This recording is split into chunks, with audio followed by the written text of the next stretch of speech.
হজরত ওসমান রাদিয়াল্লাহু তাআলা এর শাসন আমলে মুসলমানদের সাথে আফ্রিকার খ্রিস্টান রাজার ভয়াবহ এক যুদ্ধ হয়, যে যুদ্ধে প্রথমে খ্রিস্টান রাজাই মুসলমানদের রাজ্য আক্রমণ করার পরিকল্পনা করে এবং তার প্রেক্ষিতে হজরত ওসমান রাদিয়াল্লাহু তাআলা খ্রিস্টানদের সাথে যুদ্ধ করার জন্য সেনাবাহিনী প্রেরণ করেন এবং ভয়াবহ যুদ্ধের শেষ পর্যায়ে এসে খ্রিস্টান রাজা তার পরিষদবর্গের পরামর্শ মোতাবেক ঘোষণা করেন যে মুসলিম সেনাপতির মস্তিষ্ক খণ্ডিত করতে পারবে, অর্থাৎ হত্যা করতে পারবে, তার সাথেই তার রূপসী কন্যা হেলেনার বিবাহ দিবেন। এবং হেলেনাও যুদ্ধে স্বয়ং পিতার পাশেই অবস্থান করছিল।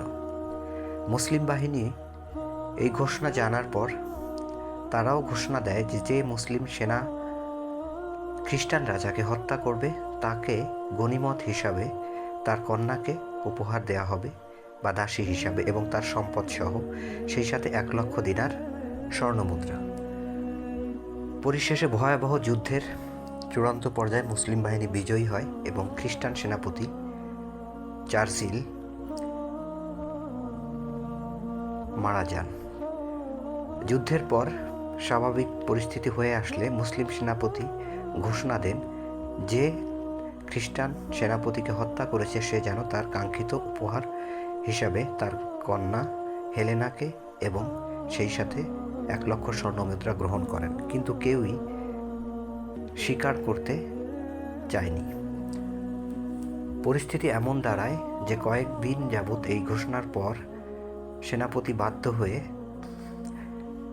বন্দীকৃত হেলেনাকে মক্কায় হজরত ওসমান রাদিয়াল্লাহু তাআলার নিকট প্রেরণ করেন এবং চিঠিতে সবকিছু উল্লেখ করে দেন যে এ বিষয়ে তিনি যে সিদ্ধান্ত নেবেন। মক্কায় যখন বহর পৌঁছায় এবং সবকিছু সবিস্তারে জানার পর হজরত ওসমান রাদিয়াল্লাহু তাআলা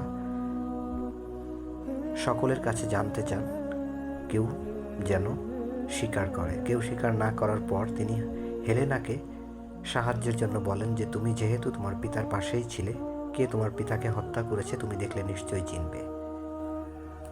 পরিশেষে হেলেনা লোকটিকে চিহ্নিত করেন, তিনি ছিলেন জুবায়ের ইবনে আবদুল্লাহ। তিনি মূলত হযরত আবু বকর রাদিয়াল্লাহু তাআলার কন্যার ছেলে ছিলেন।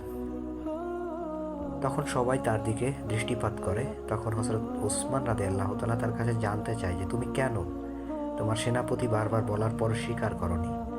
তখন সে জানায় যে সে এই যুদ্ধে খ্রিস্টান সেনাপতিকে হত্যা করেছে আল্লাহ তাআলার সন্তুষ্টির জন্য। সবাই তাকে বাহবা দিবে কিংবা হেলেনাকে লাভ করার জন্য সে এই কাজ করেছে এমনটি বলবে, এই ধারণা মুক্ত হতেই তিনি এটি করেছেন। এবং তখনকার দিনে নবী রাসূলের যে সাহাবাগণ তারা যে কতটা ঈমান দীপ্ত ছিল এটিই তার প্রমাণ। এমনকি এবং তিনি আরও একটি জিনিস বলেন যে যেহেতু তিনি হেলেনার পিতাকে হত্যা করেছেন সেহেতু হেলেনা তার সাথে দাম্পত্য জীবনে সংসার করলে বাকি জীবন তার পিতার হত্যাকারী হিসেবে মানসিক কষ্ট নিবে, একজন মুসলিম হিসাবে তিনি সেটি করতে পারেন না। তার এই উদারতা দেখে হেলেনা মুসলমান ধর্ম গ্রহণ করেন এবং তাকে বিয়ে করতে সম্মত হন। এবং এরকম অসংখ্য ঘটনা আছে নবীর সাহাবাদের জীবনের, যেখানে তাদের ঈমান ছিল সুদৃঢ় এবং ইহকাল বলতে তাদের কিছুই ছিল না। তাদের সকল কাজের উদ্দেশ্য ছিল পরকালে এবং মহান আল্লাহ তাআলার সন্তুষ্টি। হযরত